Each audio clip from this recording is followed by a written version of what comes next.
Hey, what's up, you guys? Welcome to the video. Today we're going to be discussing how to gain the most amount of muscle during the winter months and to pack on as much size as possible. For those of you who are looking to get as bulky and gain as much size as possible over the winter, this video is for you. But before we get into that, my name is Noah. I'm the founder of Get It Done Fitness, and I made it my mission to help all the young men get the body confidence they've always wanted. And I'm currently hosting a free video training where I'm showing you guys how to do exactly that.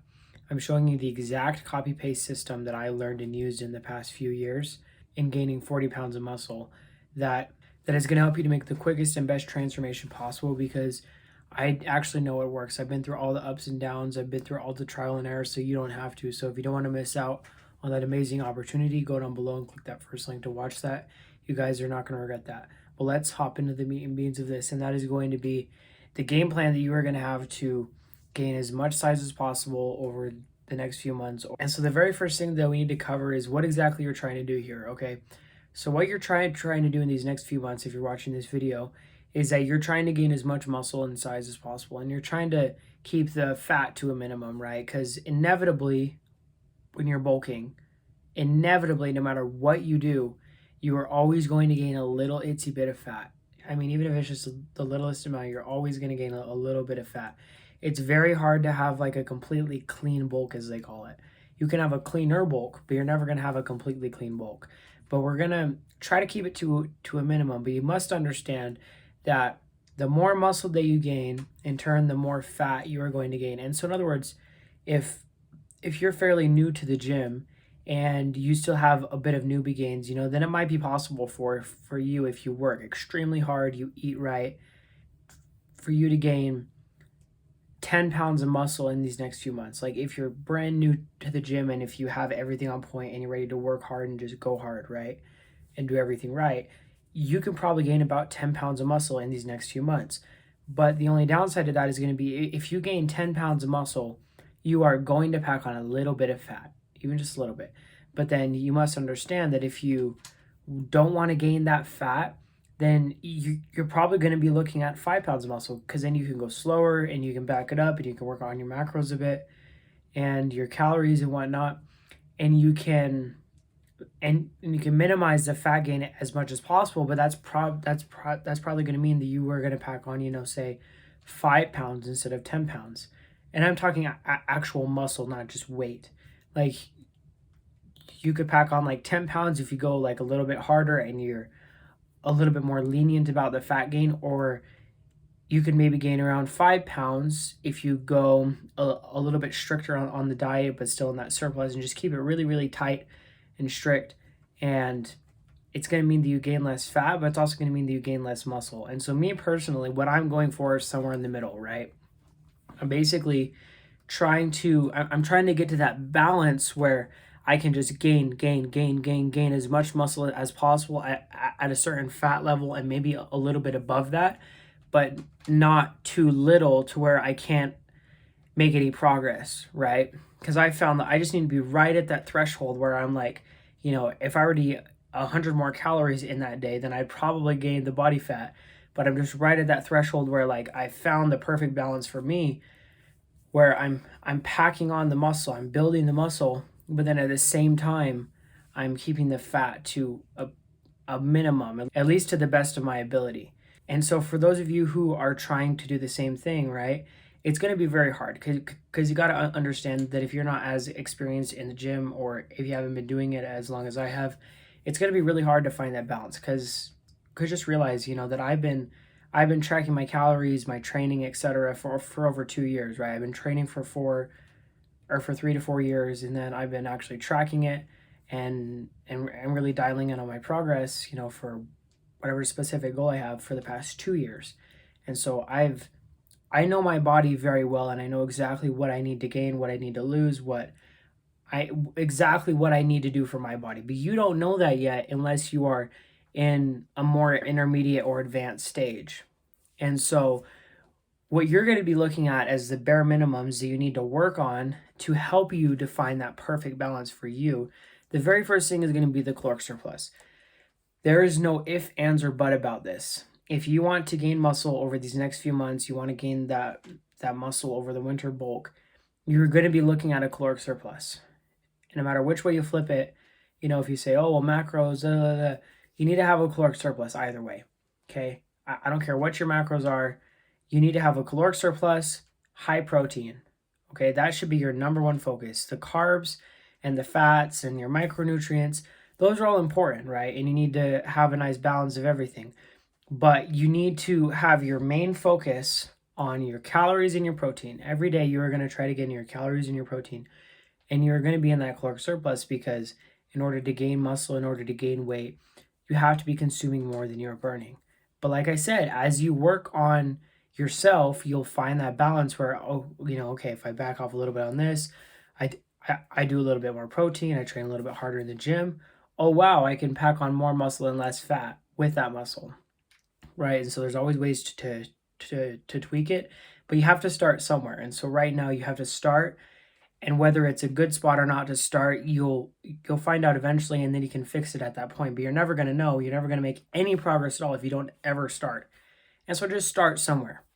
And so if your maintenance calories is around 3,000 calories, that's how many calories you would need to not lose or gain any weight if you had a higher metabolism. Some of you are maybe around like 3,000. This is just an example. Say that your maintenance calories is 3,000. If you start out at 3,300, that is going to be a great start. And if you find that you're gaining weight too quickly, then you can back off of it a little bit. You can maybe go down to 3,200, right? If you're gaining too much fat but not enough muscle, that means that you'd basically want to lower the calories just a little bit and squeeze in more protein, harder training, and better recovery in place of it, okay? And then you're going to keep on doing that if you're gaining too fast. But then if you're gaining too slow, if you're not making any progress for a few weeks, you're not gaining any weight, you don't look any different, you're not any stronger, that means you slowly need to increase your calories, because if you're not already training hard and recovering hard, you must have that in place. But after that's in place and nothing is working, it's going to be your diet. And so then your diet has to adjust for that. Maybe you can add 100 extra calories to your diet of whatever, and then see how that works for a few weeks. And if you start to gain, perfect. If not, just up it just a little bit. Like, don't go super hard. Don't think, well, I'm not gaining anything at 3,500. I guess I need to eat 4,500. And then at that point, yes, you are going to get fat. And so you want to do it slowly to find that nice balance, because the thing is it's going to be less work for you in the end. Because if you do decide to go that other route and just go and just totally blast the calories, blast the protein, right? You don't get me wrong, you are going to pack on some muscle, but you're also going to pack on quite a bit of fat. And then if you want to have a good looking physique, you have to go and reverse that. You have to go and cut and go in a caloric deficit and lose fat while trying to hang on to that hard-earned muscle. And so the better way to go about this is doing it more slowly, right? So I understand that you're still in the bulking phase, and so am I.